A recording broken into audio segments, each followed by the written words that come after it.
భట్టి గారు you're wrong. దయచేసి please correct your self. Record చేయండి మీరు. దయచేసి వినండి, నేను చెప్తాను వినండి. వడ్డీ లేని రుణాలు బ్యాంక్ లింకేజ్ ద్వారా రుణాలు ఇప్పించి మహిళలకి వడ్డీలని రాష్ట్ర ప్రభుత్వం కడతా ఉంటుంది. వినండి వినండి విధానం వినండి. మీకు అవగాహన లేకుండా మాట్లాడితే ఎట్లా?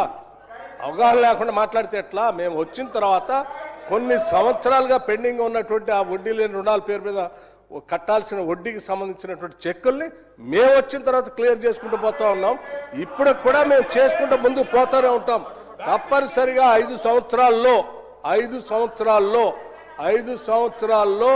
ఈ 1,00,000 కోట్ల రూపాయలకు సంబంధించిన వడ్డీలకు సంబంధించిన దాన్ని మేము చేసుకుంటూ పోతూనే ఉంటాం. మీరు ఎన్ని ఇబ్బందులు పెట్టినా, ఎన్ని అడ్డంకులు కలిగించడానికి ప్రయత్నం చేసినా ఈ రాష్ట్రంలో ఉన్నటువంటి మహిళలకి వడ్డీ లేని రుణాలు ఇప్పించే బాధ్యత ఈ ప్రభుత్వాన్ని తీసుకుంటాం, చేసుకుంటూ ముందు పోతూనే ఉంటాం. రాష్ట్రంలోని మహిళలందరూ చూస్తున్నారు సార్, మహిళా సంఘాల వాళ్ళు చూస్తున్నారు. డిప్యూటీ సీఎం గారు చెప్పారు, ఫైనాన్స్ మినిస్టర్, ఆయన ఏం ఆషామాషి వ్యక్తి కాదు. 57,000 కోట్ల వడ్డీ లేని రుణం ఇచ్చామని చెప్పారు. నేను అడిగింది ఏంటి సార్, 57,000 కోట్ల వడ్డీ లేని రుణాలు ఇచ్చిన మాట వాస్తవం అయితే దాని కాపీ చూపెట్టండి, నేను రాజీనామా చేస్తా అని చెప్పాను. దానికి చెప్పలా, మళ్ళీ ఏదో ఉపన్యాసం చెప్తున్నాను. No you're wrong deputy CM గారు. Please check with your officers.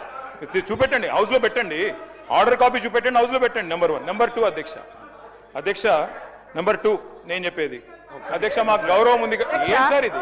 వీళ్ళు 10 ఏళ్లలో ఇచ్చిన 74,000 కోట్లు, కానీ దాన్ని కూడా వడ్డీ లేని రుణాలే అన్నారు.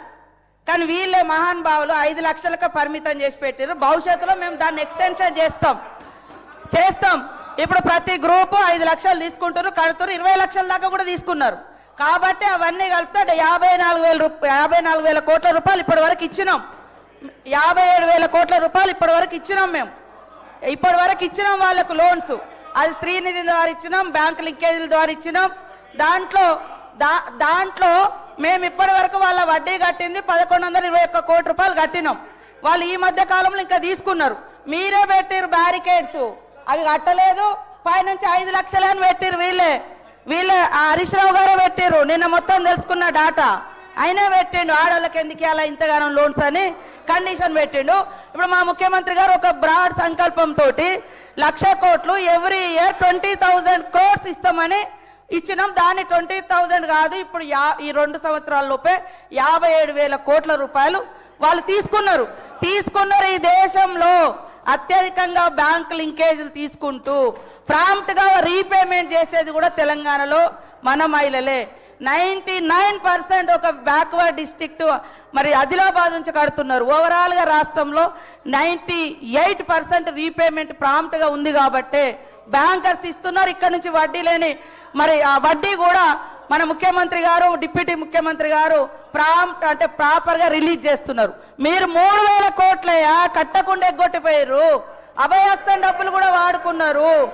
మీరు మమ్మల్ని మీరు పోయి అడగండి ఎక్కడెక్కడ మహిళల్ని. మీ హయాంలో బాగా నడిచినాయా మహిళా సంఘాలు? మా హయాంలో బాగా నడుస్తున్నాయా? అడగండి. మీరు 10 ఏళ్లలో 74,000 కోట్ల రూపాయలు వడ్డీ లేని రుణాలని ఇచ్చిర్రు. మరి 74,000 కోట్లకి ఇచ్చిర్రా? అది పదం ఉంది, కానీ దాన్ని తగ్గించి 5 లక్షలకు లిమిటేషన్ చేసింది హరీష్ రావు గారే, ఆ రోజు ఫైనాన్స్ మినిస్టర్ గా. కాబట్టి ఆ తప్ప